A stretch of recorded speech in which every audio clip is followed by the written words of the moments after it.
Alright, so I've been planning to film this for a little bit now, and of course, the wind started kicking up as soon as I decided I was ready to film. Don't we love that?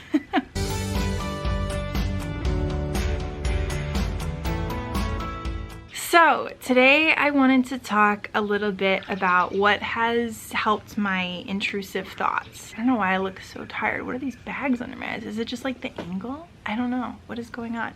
But the last two videos have been pretty intense. So I don't know if you've watched those. You don't have to watch those to watch this video, but this video kind of adds on to the last two videos I filmed. I have wanted for a while to talk about the two most traumatic incidents in my life and the work I've been doing to overcome those and reintegrate those experiences. And if you know internal family systems, I did some IFS work today with little Sierra, who is a firefighter who came from those two traumas. And it's hard, like this work is really hard. But I did this little AI chat bot. It basically prompts you with questions to talk with your internal family system parts. And I was talking with little Sierra today. She wants to unburden from those really negative experiences because, as I talked about in those videos, I have PTSD from them. And one of the ways that my PTSD manifested was in intrusive thoughts. I've just had them over the years. At certain times, they've gotten a lot worse, especially like when we're in the car. I'll just like be thinking of all of the horrible things that could happen, all of the horrible car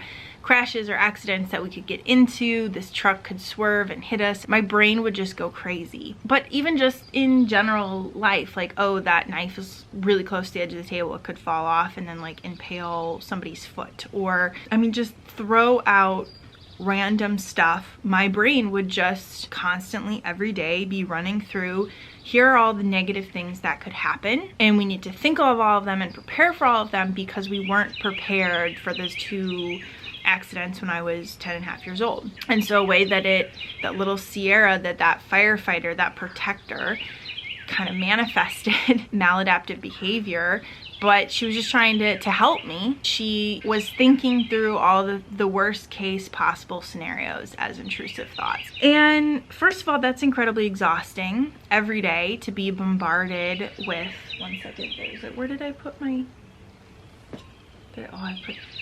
there's a bee, and unfortunately my mom is anaphylactic allergic to bees. Oh, there's Winkle. Here comes Winky Poo. Hi, Wink. Come here. He sees the sprinkler. Come on, Wink. Come here. I put a sprinkler out in the yard, and he stopped right in front of it like, what the hell is this? This is new.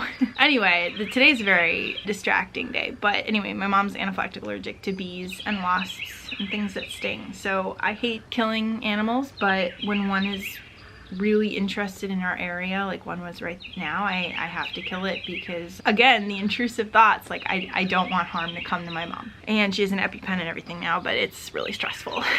So these intrusive thoughts, like, it's exhausting because it's worst case scenario flooding your mind all the time, which is stressful. It puts you in the fight or flight. It's just not a very peaceful existence to constantly be bombarded by these intrusive thoughts of death and serious harm, and this accident could happen or that accident could happen, and we need to be prepared for all possible scenarios. Incredibly stressful. And so I've been working on this, actually not too much through therapy. I've mentioned it a couple times in therapy, but I found, I guess, a solution for myself. I think this was last year. I had gotten a deck of Archangel cards. One of my spiritual mentors had recommended it. One of the cards I discovered was for Archangel Michael.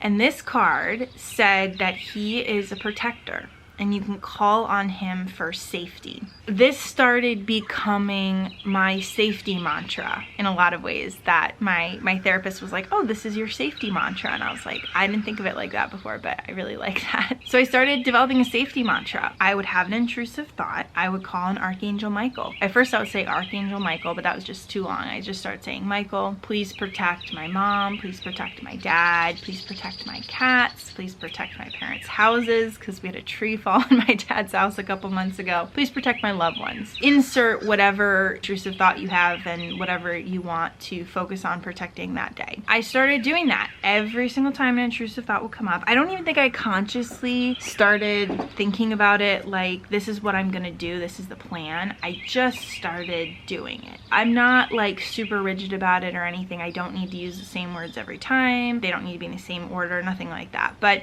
just calling on Michael and saying, hey, please protect, insert here, whatever it is that's on my mind. I realized through this work I did this morning with talking to little Sierra, who's my protector, trusting in Archangel Michael to protect the people I care about and those I love, and it's out of my hands. I don't need to do that anymore. Over time, I mean, I started doing this probably like last summer. Over time, I've come to the point, bee, I swear to God, I literally will talk to these bees and I will say, look, just leave. Pack up your bags, take off.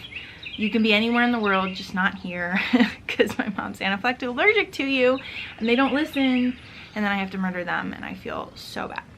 Anyway, I keep getting distracted and then completely losing my train of thought and figuring out where I was. But over time, my intrusive thoughts started getting better. I would do this mantra, this safety mantra. I wouldn't ruminate or spiral on that intrusive thought anymore. I would have the thought, I would do the mantra, and move on with my day. And I could. And in the past, before the mantra, I could spiral, I could start to ruminate, I could really get into it and not pull myself out. And this is just a way to pull myself out of the thought very quickly and pivot and move on. And it's been incredible. I cannot tell you, like, my intrusive thoughts were getting pretty bad. I mean, I probably would have like 30 a day. And now, I don't know, I haven't counted now where they are, like how many I'm having in a day. But the difference I feel, like if it comes up, do the mantra, move on. And I don't spend any more time and energy on it. And I used to, because I would spiral. It's been pretty incredible to have this pivot in my PTSD and just feel like I'm kind of healing in a certain way. This has really helped me to be like, look, I don't need to be a first responder anymore. I was in my mom's, you know, especially the plywood accident, I was a first responder. I was the first person on the scene. I ended up saving my mom. And that developed little Sierra, who was a first responder and who was constantly on guard and constantly looking around for when she needed to be a first responder again. And I'm doing so much work with that part of myself, with little Sierra now, to be like, you can unburden. You do not have to be a frontline responder. You don't have to be a first responder. There are professionals for that who are trained for that, who are supported in that and aren't as traumatized as you were at 10.5 years old. So putting the power back into the hands of Michael, trusting that he is gonna keep everybody safe, and trusting also frontline responders. So if I have to call for help, I'll call the professionals, and I don't need to be a first responder every more and constantly be on guard for that. And also trusting that my mom can make her own decisions. I mean, I talked about, especially in last week's video, basically getting to the point of my mom feeling like I was controlling her life because I was so nervous when she did something that I felt was unsafe, because I was scared I was gonna have to save her again, right? So coming to the point of just being like the let them theory. Okay, I'm gonna trust that she has thought this through, and I will be there to support her, like if something does happen in the aftermath. But you know, I don't need to be a vigilant 24/7 thinking that I'm a first responder anymore. Like that is just not, that doesn't need to happen, bro. Another bee. And so I'm really doing a lot of work right now. Ooh, he's like right here, bro, and I don't have any of my utensils to fight him. Brother, I'm serious. Go, walk away. I'm really doing this work now to unburden and to reintegrate these parts of myself that came from childhood trauma. I mean, that's what parts work is. You're trying to reintegrate into the self, and then you won't have these maladaptive behaviors anymore that developed from childhood trauma. And that is a huge part of the journey I'm on right now. But this kind of fix for my intrusive thoughts, like just saying, okay, it's out of my hands now. It's in the hands of Archangel Michael, and I've done what I can. And that's all. Like it's in his hands now. that has really, really helped to unburden little Sierra and move my intrusive thoughts into at least a much more intense space, and the frequency is a lot less. So that has been incredibly exciting. And I don't know if you have any tips or tricks, if you have any intrusive thoughts, or if this is something that you want to try, like definitely feel free to leave a comment and let me know, because I'm still on this journey. You know, all of this self-discovery work is such a journey. There is no necessarily like an end point. You just keep discovering more about yourself, and we contain universes within us, and it is so exciting to be on this journey. And I feel like, and actually I'm really into human design right now, and I don't have anyone to read my chart, so I had Ch.419 read my chart, which I know it's not my favorite because of the environmental impact and stuff of AI, but I don't have the money right now to pay somebody to read my chart. And so I was asking it questions, and it was providing me with information which lined up with some other stuff I've read about my chart. And it was saying like, my mission in life is to process my own experiences and then help other people through their experiences by sharing my story. And guess what this channel is? Like, that blew my mind. I was like, I share my experiences on this channel to help other people. And that was like perfectly aligned with my human design chart. And so that's something I want to continue doing, is, you know, all this self-discovery work. I feel like this is really important. Whenever I do this work, I feel like it's really important work, and I feel like it's super aligned.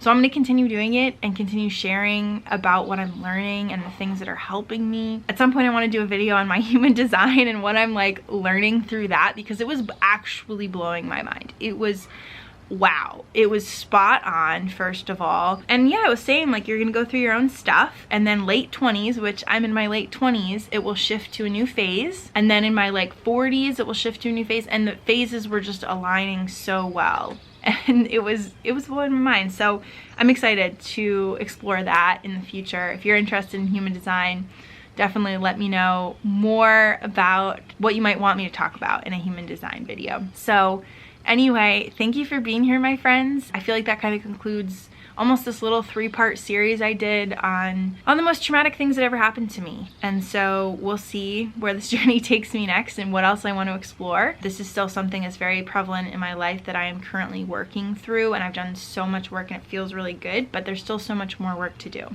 you know? So looking forward to continuing to share with you all. Again, please leave any comments about any thoughts that came to you while watching this video. Literally, the comments just make me not feel as alone. Like, I'm putting this video out into the void, and then like, I know people are watching it, but without a comment, like, there's no human connection there, you know? I'm just talking to a screen and that's it. So let me know if anything touched your heart, and I will talk to you soon, my friend. All right, I gotta get rid of this bee. He's met his match. I'm sorry, it's time.